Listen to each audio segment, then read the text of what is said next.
Bueno, entonces la historia se convierte en una mera reproductora de mitos, en una mera reproductora de visiones deformadas de los hechos del pasado y de interpretaciones engañosas construidas en torno a esos hechos. Una percepción que está basada en un supuesto radicalmente erróneo, como lo es esa contraposición entre realidad y representación. La oposición entre realidad y representación es una falsa oposición. La historia cultural pone mucho énfasis, mucho acento justamente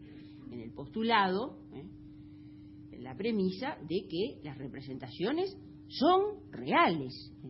forman parte de la realidad. Es más, sin la noción de representación es imposible comprender las relaciones que los individuos entablan con la realidad. Los hombres y las mujeres se mueven en la realidad y actúan sobre ella a partir justamente de representaciones individuales o colectivas. Por lo tanto, la noción de representación es absolutamente imprescindible a los efectos de entender cualquier tipo de dinámica social. Yo no sé si puede decirse incluso que sin la noción de representación la idea de lo real es imposible. Quizá esa formulación sea demasiado categórica. Lo que sí sé es que sin la noción de representación la idea de lo real luce radicalmente empobrecida. Y acá de pronto un ejemplo muy cercano, muy próximo y muy conocido de todos nosotros. Imagínense qué diluida, o qué lavada, o qué empobrecida resultaría la proyección de Maracaná si la analizáramos simplemente como un partido de fútbol, dejando de lado o ignorando todo el cúmulo de representaciones, de relatos, de discursos que sucesivas generaciones de uruguayos, incluida, por cierto, la generación de Sudáfrica 2010. Sudáfrica 2010 se volvió a hablar y mucho, y muy reveladoramente sobre Maracaná. Bueno, si dejáramos de lado justamente todas esas representaciones, esos discursos, ¿verdad? Es decir, que hemos ido elaborando a lo largo del tiempo en torno a ese triunfo deportivo. Es justamente, es decir, es esa carga simbólica la que, más allá de lo estrictamente futbolístico, ha hecho de Maracaná quizá uno de los lugares de memoria, para decirlo en palabras de Pierre Nora, quizá uno de los lugares de memoria más ricos, más reveladores de la cultura uruguaya, ¿verdad? Pero bueno, entonces insistir en esa idea de que las representaciones de ninguna manera son falsificaciones ni visiones mentirosas del pasado, sino que son nada menos que la forma concreta en que los sujetos entienden su mundo y en función de ello definen sus prácticas sociales. Incluso pasando a otro tipo de ejemplos, podríamos decir que sin esa dimensión simbólica es imposible entender las claves de procesos históricos que tienen que ver, por ejemplo, con la historia política. Sin la noción de representación, ¿cómo entender, por ejemplo, el pasaje de los enfrentamientos violentos a las luchas simbólicas a lo largo de la historia de la humanidad? cómo entender la transición entre la dominación por la fuerza a la dominación simbólica, si no remitimos justamente a todo ese repertorio de símbolos y de representaciones a los que apela al poder y que son justamente los que finalmente terminan legitimando el monopolio de la fuerza y de la coacción por parte del Estado, ¿verdad? O desde otro escenario de la vida social, cómo abordar cualquier tipo de análisis desde una perspectiva de género, sin recurrir también a estas categorías de representación, porque obviamente las relaciones de género suponen relaciones de dominación, que a su vez suponen representaciones socialmente construidas en torno a los roles de hombres y mujeres, y por lo tanto cualquier tipo de historia pensada, concebida desde una perspectiva de género, pasa necesariamente por el análisis crítico en torno a la forma en que se construyen y en que operan esas representaciones de lo masculino y de lo femenino y de la forma en que se relacionan. Incluso planteado a nivel, no sé, a nivel artístico. Uno podría preguntarse qué pasaría si pusiéramos a un extraterrestre frente al Guernica. Yo no sé hasta qué punto sentiría la emoción que sentimos nosotros. Pienso que no la sentiría. Lo cual evidentemente nos lleva a preguntarnos cuánto de esa emoción está hecho de las representaciones que incluso independientemente del valor estético, artístico de la obra, pero bueno, todas esas representaciones que la humanidad ha depositado en ese cuadro y en el contexto al que ese cuadro alude y al contexto en el que fue pintado, ¿verdad? Pero bueno, entonces, me parecía necesario justamente en la medida en que es quizá de esa tríada entre prácticas, discursos y representaciones, quizá la categoría de representación la que genera mayores dudas, mayores problemas, me parecía importante insistir en ella porque efectivamente buena parte de la historia social pasa justamente por la reivindicación de esa categoría como un elemento, como un ingrediente absolutamente central para la comprensión de los procesos históricos. Pero también, es decir, en relación, es decir, dentro de esa triple articulación, también, es decir, quiero detenerme mínimamente en otra consideración que también tiene que ver con otro núcleo especialmente fuerte, con otro de los ejes de sustento de la historia cultural, otra de sus apuestas teóricas más sustantivas, y que podríamos definir en una fórmula, es decir, plantear tomándola literalmente de Roger Chartier, la plantea en términos de la irreductibilidad de las prácticas a los discursos. Chartier ha planteado que justamente en esta irreductibilidad de las prácticas a los discursos radica justamente, es decir, es el principio fundante de toda historia cultural. Conviene profundizar un poquito, o por lo menos tratar de ver qué es esto de la irreductibilidad de las prácticas a los discursos, que en una primera instancia puede sonar un poco oscuro en su sentido. Bueno, en última instancia lo que estamos diciendo es que una sociedad nunca es lo que se quiere hacer de ella. Es decir, que es absolutamente imprescindible distinguir entre lo que es el deber ser de una sociedad, identificada justamente con esos discursos en los que antes definíamos como lo instituido, como las normas, como las conductas prescritas desde el poder. Es decir, eso es una cosa distinta de lo que es el ser de una sociedad, ¿verdad? Es decir, de lo que son las conductas reales de la gente. Necesariamente media una distancia entre esos discursos que prescriben normas y modelos y lo que efectivamente la gente hace en la práctica. En buena medida, cuando Roger Chartier refiere, dice, bueno, este es el principio fundante de toda historia cultural, lo dice porque, bueno, en buena medida el objetivo y el desafío más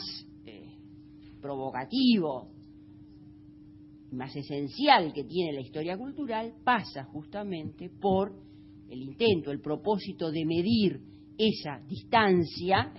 que siempre existe entre el ser y el deber ser de una sociedad. Esa es la apuesta, si se quiere, más comprometida de toda historia cultural.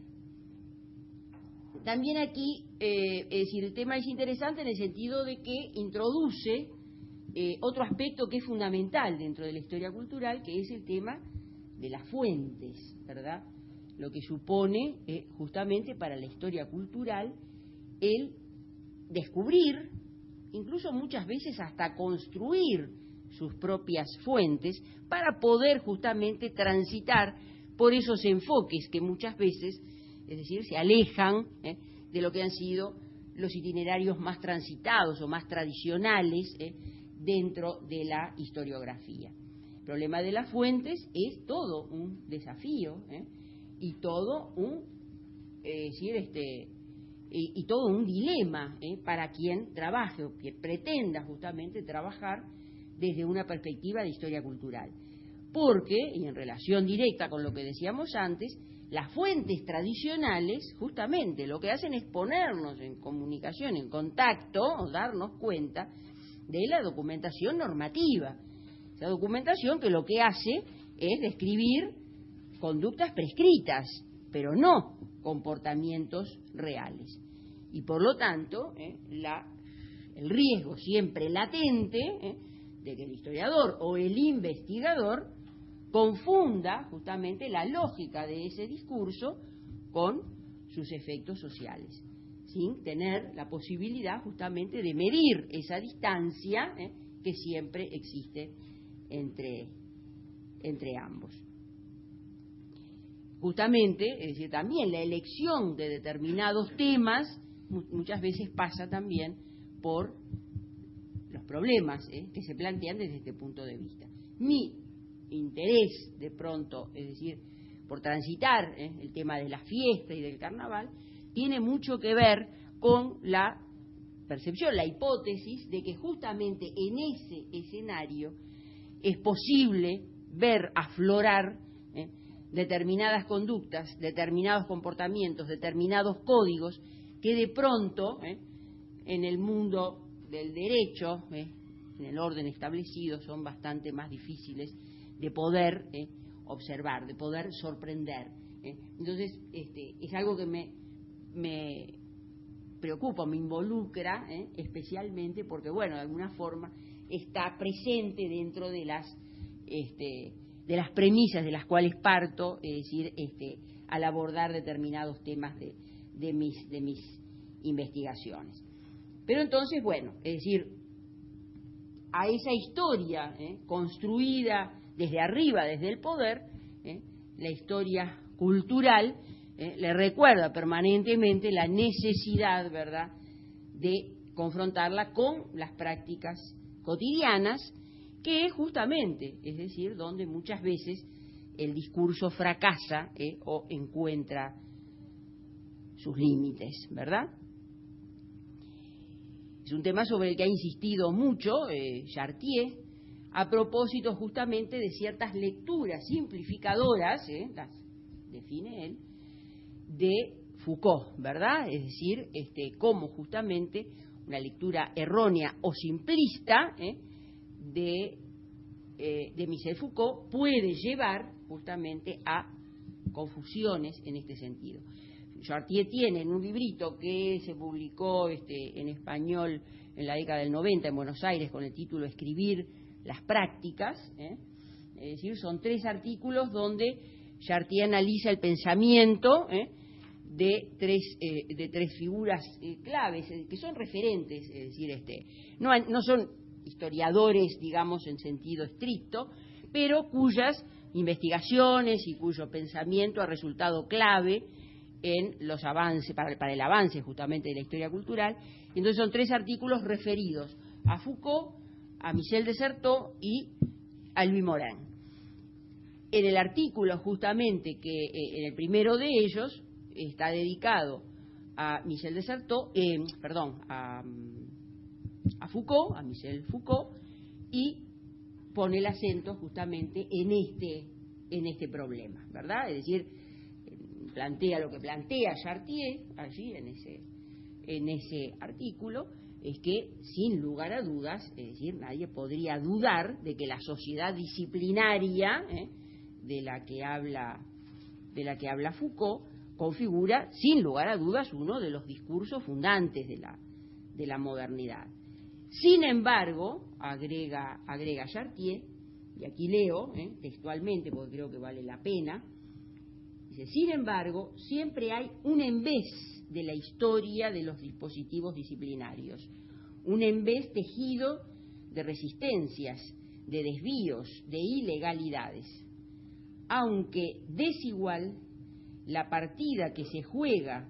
entre los procedimientos de sujeción y los comportamientos de los sujetados tiene siempre la forma de un enfrentamiento y no de un avasallamiento. Precisamente está refiriendo justamente a esa distancia, ¿verdad?, entre el ser y el deber ser, entre los discursos y sus efectos sociales. Justamente explorar esa zona que separa el discurso de sus efectos sociales configura, sin lugar a dudas, como decíamos antes, uno de los mayores desafíos de la historia cultural, a través de lo que son eso que Michel de Certeau llama las artes de hacer. Es decir, hay un libro que es clave para cualquier enfoque de historia cultural, que es La invention du quotidien, la invención de lo cotidiano, de Michel de Certeau, donde él justamente pone el acento en las 1000 pequeñas estrategias cotidianas a través de las cuales la gente común y corriente, anónima, se apropia de los discursos y hace con ellos lo que le parece, en un sentido que muchas veces contradice, a veces no deliberadamente ni con un objetivo, digamos, contestatario, sino simplemente, es decir, son las pequeñas estrategias de la vida cotidiana que determinan que muchas veces las prácticas de la gente tengan muy poco que ver con aquello para los cuales fueron pensados determinados escenarios, determinados ámbitos, determinadas realidades. Michel de Certeau, en ese sentido, es, sin lugar a dudas, también un mentor absolutamente clave para cualquiera de estos enfoques. Y donde, bueno, es decir, muchas de estas cosas que pueden sonar muy teóricas, en fin, y muy conceptuales, que sirven, obviamente, de marco conceptual para quien pretenda abocarse, abordar justamente, es decir, una tarea de investigación y por lo tanto configuran, es decir, una materia prima imprescindible, es decir, al momento de focalizar la mirada, al momento justamente de formular las hipótesis que nos permitan entablar, digamos, un diálogo fluido y rico con nuestro objeto de estudio. Más allá de eso también, es decir, de repente también está es interesante ver hasta qué punto determinadas realidades, a veces muy próximas, a veces muy cercanas, es decir, dan cuenta